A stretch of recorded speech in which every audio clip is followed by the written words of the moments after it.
Ito na mga sir, yung papalitan natin ng brake pads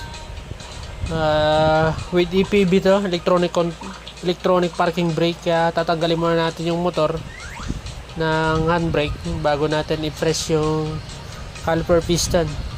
So kapag kasi pinrest natin na nakakabit yung EPB nya, yung motor, possible na masira yun, mapuwersa. So tatanggalin muna yan, tapos pipihitin natin yun ng flower wrench. Pag natanggal natin yung motor na yan, yan, tanggalin natin yung motor para may wala para hindi siya mapuwersa. Yan, tapos yan, flower yan, yung socket na flower or star ba yun. Yan, ikutin lang pa kanan, tapos pag sagad na, saka mo i-press yung ano nya, yung caliper piston. Na pitin lang para ma-press, para malambot i-press yung caliper piston nya.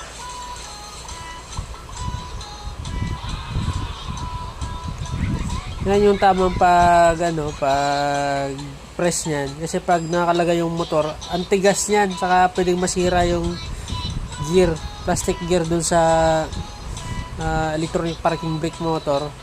Kaya tinatanggal natin bago natin ikabit. Napakaselan kasi niyan mga sir.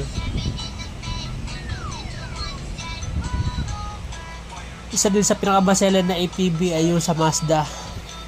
Pero yun naman kasi sa scanner, pwede kang turuan kung paano mag service maintenance ng with EPB.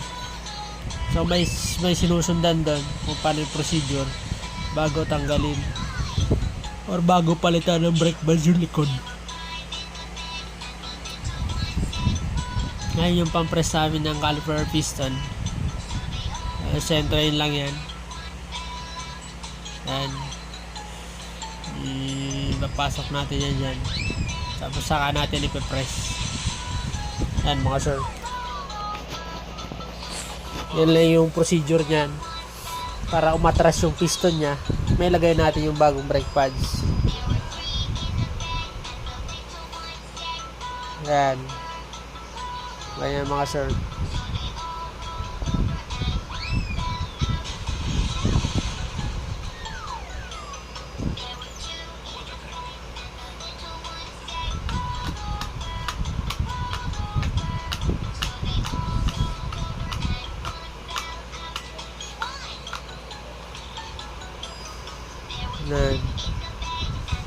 Atras yan, lambot lang yan, hindi na masyadong matigas yan atras po yan mga sir, para malagay natin yung bagong brake pads. Yan mga sir, malapit na yan, matras masagad na. Pag pumantay na yan dyan sa may rubber na yan, yung caliper piston is good na yan.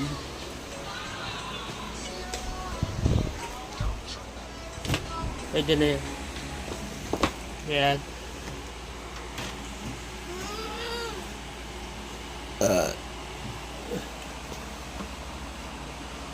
diretso na ng pihit yan sa sumagad. So nasagad yan, tapos okay na, pwede na natin ibalik yung electronic parking brake motor. Pag motor nya, pwede natin ikabit pag na-press na natin at tuluyan. At rin sa kabila, ganyan din gagawin, yung same procedure lang din yan mga sir, kung paano mag-press yan.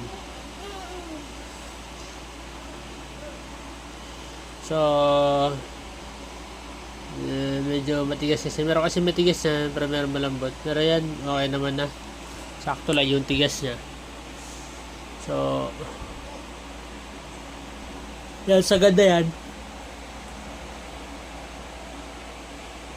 sumama na yan, ikot na sagad na yan mga sir, good na yan, okay na yan pag sumama yan. Kaya good sa yan mga sir. Ayan, okay na yan.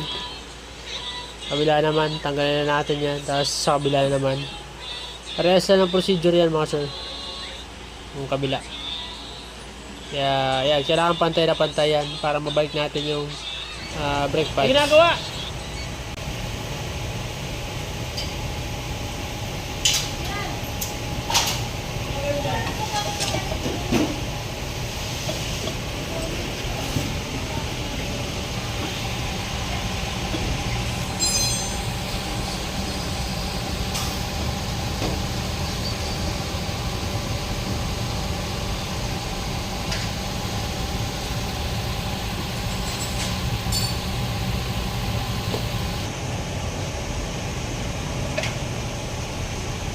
Wala bang plate yan?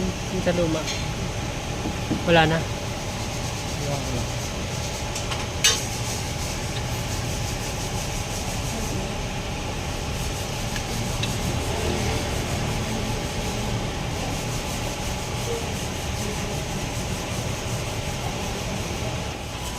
Yan mga sir, kabitan natin yan. Yan yung brake pads, na-press na kasi yan.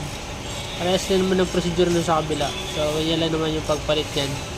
Kailangan talaga ingatan natin yung parking brake niya para iwas sira. Mahirap na mag-abono mga sir. Mahirap na tayo magbayad niyan. So, yan lang gagawin. Palit lang, tapos press, pwede na ikabit yung bagong brake pads mga sir. So, yun lang naman po yung ginagawa kapag may EPB motor, yung brake sa ulian.